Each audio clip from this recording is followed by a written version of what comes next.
We're back, and I am always delighted to be able to say we are joined by Colonel Grant Newsham, United States Marine Corps retired. Not only did he serve in the Marines with great distinction, but he also was a Foreign Service officer and a successful businessman in East Asia for many years. These days, I'm proud to say he is a senior fellow of the Center for Security Policy. And also, remind me the name of the organization in Japan, Grant? Also, a senior fellow for the Japan Forum for Strategic Studies. We're anxious to catch up with him in the aftermath of the Xi Biden summit earlier this week. But before we get to that, I wanted to address some breaking news with Colonel Newsham. Colonel, first of all, let me just say thank you again for joining us. It's always good to have you with us. Well, a pleasure to be here. I always appreciate the opportunity. Well, it's our privilege. Let me just ask you about this statement out of the Department of State today, in which they announced that the actions of the Chinese, I guess it's their Coast Guard or their maritime police or some other branch of what's all basically the Chinese Communist Party's military, the People's Liberation Army, in harassing and even attacking Philippine fishermen's vessels in the Second Thomas Shoal out in the South China Sea, close in by the Philippines themselves.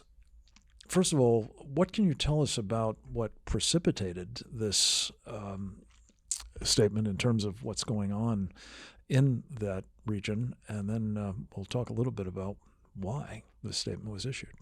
So once again, the Filipinos have sent out a supply ship, and this time the Chinese have blocked the supply ship from getting in. And they've used apparently Chinese Coast Guard ship to do it. And Chinese Coast Guard ships are built like warships. And if they don't get the supplies in there, the Marines will starve. They'll have to be pulled off. And then the Chinese can say, well, there's no Filipinos here. It's Chinese territory. And the Americans know that if they don't stand up now, that this is really going to discredit them. The Filipinos will never trust them again. And you have to go back to about 2012, 2013. The Chinese occupied a similar piece of territory in Filipino waters called Scarborough Shoals. And they did the same thing. And that time, the Americans did not defend the Filipinos, and the Chinese pushed them out.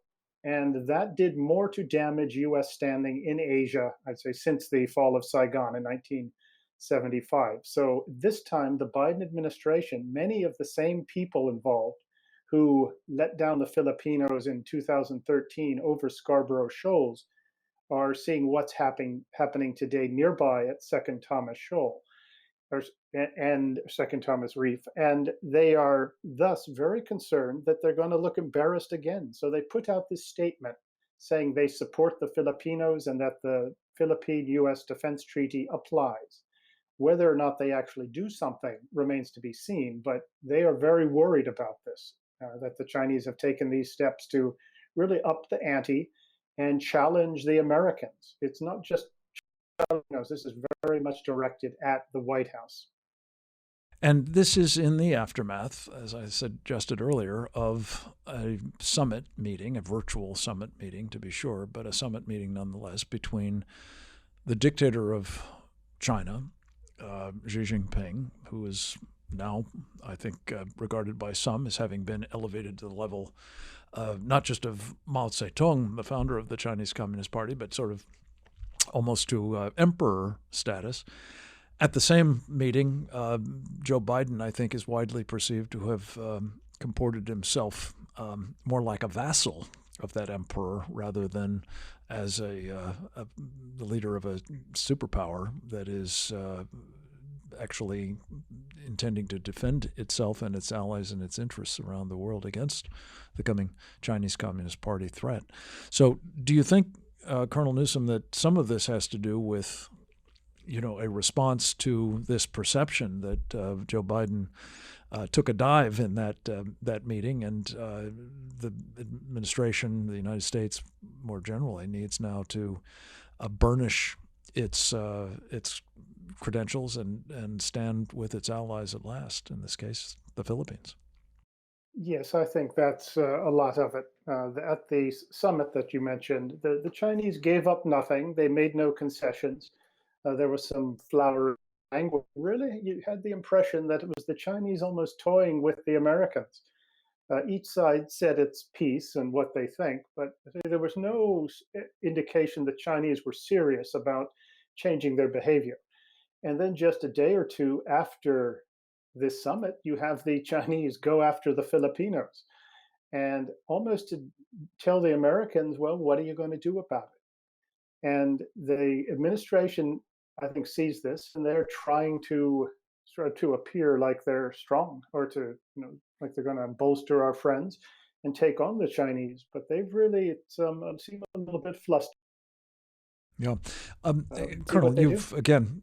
you've logged a lot of time in that area and probably have as good a fix on deterrence calculations with the Chinese as anybody.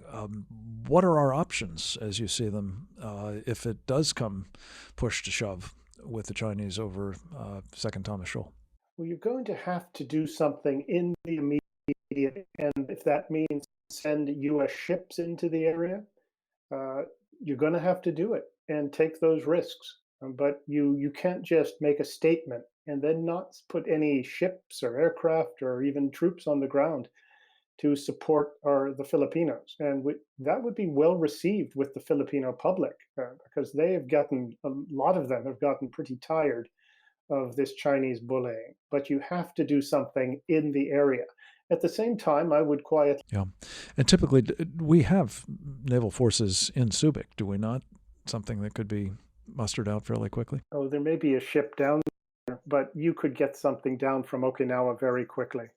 Uh, and that would be the easiest way to do it. And there may be something in the area, but I say it's a very simple mission. Right. Unless it gets ugly, in which case it'll be a lot more challenging than that. Grant Newsham, let me ask you about a couple of other things in terms of what is the current deterrent attitude, as you see it, of American forces, and for that matter, other allied forces. If the Chinese take away from this summit, not just that they can have their way with the Filipinos and us, but also perhaps with respect to Taiwan. What are we doing now, and what should we be doing now to enhance deterrence at a minimum? Well, we're going to have to take what we already have and um, deploy it and use it in the region in a way that builds confidence. We do have considerable resources, but we have to, one, keep what we're doing, but you're going to have to help Taiwan break out of 40 years of military isolation, start doing joint training with them. Say get out and about more, but even beyond that, you're going to have to show a fundamental sort of sea change in American thinking. There still isn't a plan afoot to rebuild the US Navy so it can fight a war with the Chinese Navy. So you don't really see that sense of urgency. But say start working more closely with the Japanese, and that would be some good starters. But I would say focus really on getting a real decent joint Japan US capability for defending Japanese territory, which also happens to encompass most of Taiwan and could be spread down to the region. And then your friends will join in if they see America's serious. So there's one aspect of this is to be seen as serious, not just out doing things. So there's a psychological component of all of this. Yeah, and by seriousness, you're talking about serious capabilities being brought to bear as well, not simply having a frigate or even a destroyer, steaming through the Taiwan Strait, symbolic though that may be. But what I'm always mindful of, Colonel, is that persistence is our short suit in the Western Pacific areas that the Chinese are now increasingly asserting themselves in, specifically the South China Sea. And the kinds of joint exercises that you're talking about are obviously sort of a halfway house, I guess I'd call it, to having, real forces on station on a more or less permanent basis. Obviously, ships rotating in and out, of course, but still having that presence there full time. And I'm mindful, too, Grant, that one of the things that we've been told is the Chinese are now believed to be on track to double the size of their naval forces. And by that I mean, I think the totality of their forces, not just combat vessels and so on, but they already have more than we have in the region, and ours are likely to be reduced in number, at least until and unless we start actually building up capabilities. So you could have, their forces increasing dramatically, virtually all of which are in the Western Pacific. Our forces shrinking, only some of which are in the Western Pacific, and as we've talked about before, the Panama Canal, which theoretically enables you fairly quickly to move assets from the east coast of the United States out to the Pacific, is in unfriendly hands, namely the Chinese Communist parties. So, I mean, are there things that we can do to try to address this problem, which, as you say, ultimately you'd have to fix by really a very significant increase in the number of ships we have on hand, and that will require building a lot more of them right quick. And as I mentioned, making the U.S.-Japan military relationship into a serious partnership that can actually conduct joint operations, that's important. You can also pay attention to the Central Pacific, to the islands like Palau, Federated States of Micronesia, and these people over. And Palau you already have. They've asked the Americans to build a base and station troops and forces there. Micronesia would do the same thing if we went about it in the right way.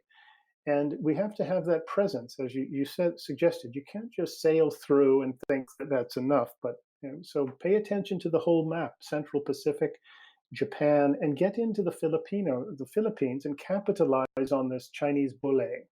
And if you can get in there, geography works in your favor. Particularly, you can turn the South China Sea, where China has all these ships, you can turn it into a big bathtub if you, for example, use long-range missiles, sea mines, etc., and your submarine forces and surface forces to effectively close off Chinese access into the Pacific. But that requires a careful political work by the Americans, and also a commitment by the military to actually try to get into these places, not just show up once in a while for an exercise. So those would be a few things you could do even now, even despite the numbers imbalance, where the Chinese can deploy a lot more ships out there than we can. But you can, as I said, turn the South China Sea into a bathtub, and let the Chinese try to have a really long day breaking out of it if it comes to that. But also, as I said, the Central Pacific and South Pacific, the Americans had better start paying attention there and realizing that there's a reason why we had to fight so hard to get them. Colonel Grant Newsham, thank you for these insights and some very specific prescriptions for what we can and really must be doing at this moment if we are not to have the Chinese People's Liberation Army Navy turn that bathtub into theirs against us rather than the other way around, and most especially to stand with friends and allies in a very, very vital part of the world, which you know well, and we're very grateful for your insights being shared with us here and with the Center for Security Policy, of which you are an important part as our senior fellow. Thank you, sir. God bless you, my friend. I hope you will come back to us again very soon. And next up, we will speak with Doug Burton about a crisis that is continuing to deteriorate in Nigeria and some whistling past the graveyard by the U.S. government as it happens. That and more straight ahead.